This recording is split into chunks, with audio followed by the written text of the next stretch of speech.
Well, good morning, everyone. I'm all on my own because I'm getting lunch ready for Tim before he comes here at lunchtime. I am making salmon pea wiggle, which is really fun. I actually love salmon pea wiggle. Salmon pea wiggle, it kind of takes me back to childhood. My mother used to make it. But she'd have to use canned salmon. She never really cooked salmon for us when we were kids, but she used to get cans once in a while and make some salmon pea wiggle, and it was really good. But what we are using, of course, is our leftover salmon from the other night. See how fantastic that is. Woo! So yeah, awesome. I'm really excited. Tim loves it over crackers. That's what I used to have it as a child. Always had it that way. But then as we grew a little older, I like to have it on potatoes. But they say crackers or bread is pretty much the norm. I love it on crackers. But today what I'm going to do is, because I have a little leftover potatoes from the other night as well, mine's going to go over what Tiny is left over these potatoes, which is more than plenty for just me. And Tim's going to still put his over on crackers, so it's kind of exciting. A couple of things before. I've got my milk down here getting ready to get close to the boil, like it says. You don't let it boil, but you put it close to the boil. But I wanted to show you a couple of things. Speaking of milk, you know how I've been using milk like crazy because I had some that was gonna or could conceivably possibly spoil at a certain time, and so I made all these milk recipes so that it wouldn't. But I wanted to show you that you can freeze milk, and I've done it over and over again. Here's a container of one that's frozen. I just took out of the freezer today. You can see literally I just took it out to make this video, and I'm out of milk because I'm doing the salmon pea wiggle. So this is what it looks like. This is a 1%, so it's not quite dark as it's going to be. It's almost going to be orange when it's a regular whole milk. It'll be so close to being like a heavy yellow or an orange. That's okay. When it unthaws, it turns back to white. You shake it up and everything's good again. But I wanted to let you know, freeze it. Don't lose it, you know. And I also put mine in containers like this. Like we get Chinese restaurant food a lot, and I put it because it will burst your container. So I had a gallon of milk that needed to be frozen. I took that much out and then just froze the rest. Boom, right in here like this. You don't want it to split or break a container, so I don't use glass. I have. And I filled it up only 3/4 of the way, but I've lost 2 glass containers thinking, oh, I can do it, I can get away with it. I use these wonderful ones that you get your soup in from the Chinese restaurant, and I fill them up to here. So you get like 3 cups of milk in every one of these containers, and it's fantastic.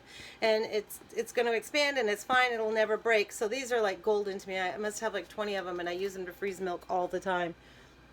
So that's why you can see that. I mean, I took more out of this than I needed because I wanted to have smaller containers, because Tim and I having a whole gallon without having daycare now, having a whole gallon at our disposal all the time without a long range, it could, like it did the other day, conceivably get spoiled, and we don't want that to happen. So that's that.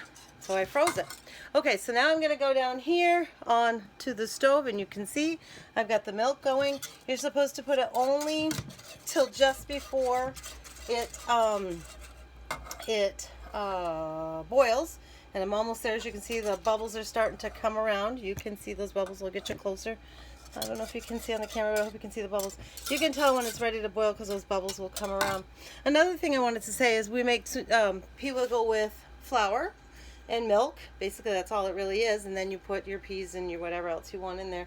But if it doesn't get thick enough, don't put more flour in after it's done, because flour tends to, after it's gone past when you're supposed to be putting it together, flour tends to not break up, and then you'll have these little floury things that haven't dissolved. If you get to the part and you feel like it's not thick enough, this is what you're going to put in. You're going to put cornstarch with, like, I would take like a container like this. No, well, you can see what you're doing. Here we go. You know, put the bottom with a little bit of milk. I don't know what it is, a couple tablespoons maybe. And then I would put this, about a tablespoon in it, dissolve it in here, and then slowly work it into your soup. Don't do it into the soup itself because you want it all to dissolve. Now you can see I'm almost at the boiling point. So this is where I'm going to put my 3 tablespoons. Oh, by the way, it's 3 cups of milk. 3 tablespoons of flour, and this is the only time I just put flour in. So I'm going to be whisking and working and whisking and working. I'm going to wait till that gets pretty, it's going to get thickened. Once it gets thickened, I'm going to add other ingredients. I'm not doing any seasoning right now. I'm just trying to get that leavening part of it where it's going to do its thickening. I don't want it to boil, so I'm going to turn it down now a little bit. So I used the high to get it to going where we were so we wouldn't be on this video all day. So it's pretty warm at this point. It's getting close. So I'm going to throw, it's a 15-ounce can of peas. I would normally do frozen peas or peas from the garden, but I made sure to use a high-end pea, you know, not like a name brand, so it's nice and thick and firm. Because like the store name brand, let's face it, they can be pale and not have a lot of color to them. And so after this, all I'm going to do is start tearing apart my salmon and throwing it in there in flecks and pieces. I don't want this to boil at all. I just want it to keep getting thickened. So as you can see, and I don't want to break up those peas, so I'm going to go from this to a nice spoon that works well. And I want it to stay on a low temperature because I don't want it to boil. And this is where I'm going to be adding, and it's so easy. I mean, I'm going to show, I don't want to stay around and show you the whole thing because then you'll kind of get bored, I suppose. But after this, I'm going to add in, I guess I can do it for you so you can see what it's going to look like though. You're just going to add in salmon. You're just going to break it up. I'm just going to go into my container like this, and I'm just going to go break up, break up, break up. Just going to randomly throw, and of course you've got that beautiful parsley and garlic that's on top of it. Remember we did this the other night? So you know there's garlic and parsley on top of that. So you've already got that flavor going for you once you go in here. We're just going to keep breaking it up until we have enough to make it as thick as you want it to be. I mean, how much, you have to ask yourself, how much salmon do I want in here? How much, you know, I like mine pretty thick with it. Some people might like it a little bit thinner. The recipe calls for two 14.75 ounce cans. I never make it with cans. I always wait till I'm doing something with some fresh, but my mother used to do it with cans all the time, and it was fantastic. See how that's already thickened up? You can already see it's totally thickened up. I'm going to add a little more salmon to it, to my liking here, and then what I want to do is, oh, isn't this fantastic? I'm literally just crushing it with my hand. There's no need to do anything else. You can just wash your hand in a minute, break it up with a spoon, whatever it takes. This is fantastic. Oh my God, this is going to be so good. And this is going to take all of like, I don't know, 10 minutes from start to finish, like really quick and easy. See how thick I've gotten that with all that salmon?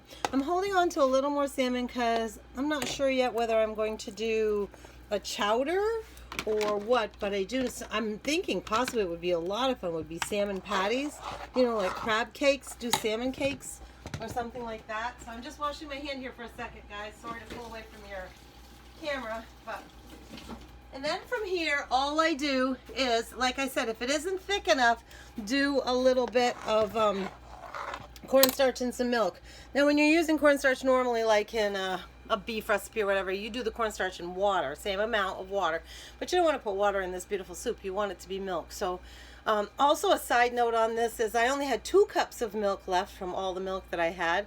Actually, I've already gone through 2 of these, so that's kind of a fib. Since I went through all that milk or the recipes to save the milk, I've already been through 2 frozen one of these. This is the end from today, was the 2 cups. So what I did, and it only makes my soup even better, thicker, more wonderful, is that last cup that I needed, because you need 3 cups of whole milk, I added half and half.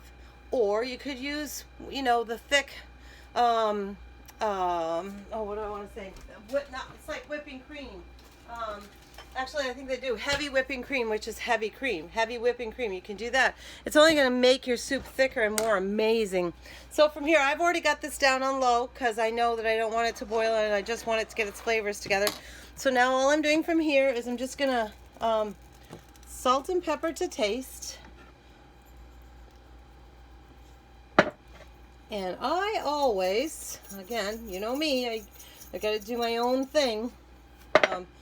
I always throw a little of this in there because, I mean, garlic only enhances everything, right? And remember, we did have a lot of garlic in the salmon meal that we made. You could see that there was 3 layers of garlic. There was garlic on the potatoes when we baked them. There was garlic in the salmon right on with the parsley. That's parsley and garlic. And there was also garlic in the sauce that you poured over. So there was a lot of garlic in there. So I'm really kind of gilding the lily here by adding a little garlic powder into this because it really had 3 flavors of garlic. But I wanted to show you that if I hadn't made that salmon with so much garlic in it, I definitely would have. So there you go. That's it. It's that easy. What did it take us? 5 minutes? Nope. The thing says 10. And that's with a lot of talking and showing you milk and everything else. So again, I would have used frozen peas that I had steamed. But I only have a few minutes because he was coming home. So I wanted to show you how versatile that it can be very fast. But if you really want to stop and make it even another layer of wonderful, make sure you use your frozen peas. Or your peas that you picked from the garden that you did freeze. Go ahead and steam them because they don't need to be cooked in this. They need to be cooked before. And just toss them in because they would be a super, super bright color green, which make it only even prettier. But I used Libby's peas. They're the sweet peas, the young peas. And so they're a nice bright color, just not like when they're frozen or fresh from the garden. So the only difference is I would have done that. And I added half and half instead of all being milk. It made it even thicker. So, you know, play around with these kinds of things. This is a really quick, fun thing. I was done lunch in 10 minutes and he's walked in the door. So I'm staring at that beautiful smiling face ready to eat. So, we're going to make a red velvet cake later. I've got a birthday cake that I need to do for someone. And so I thought, well, we might as well do it together. So we're going to make a red velvet cake later on, and that's with buttermilk.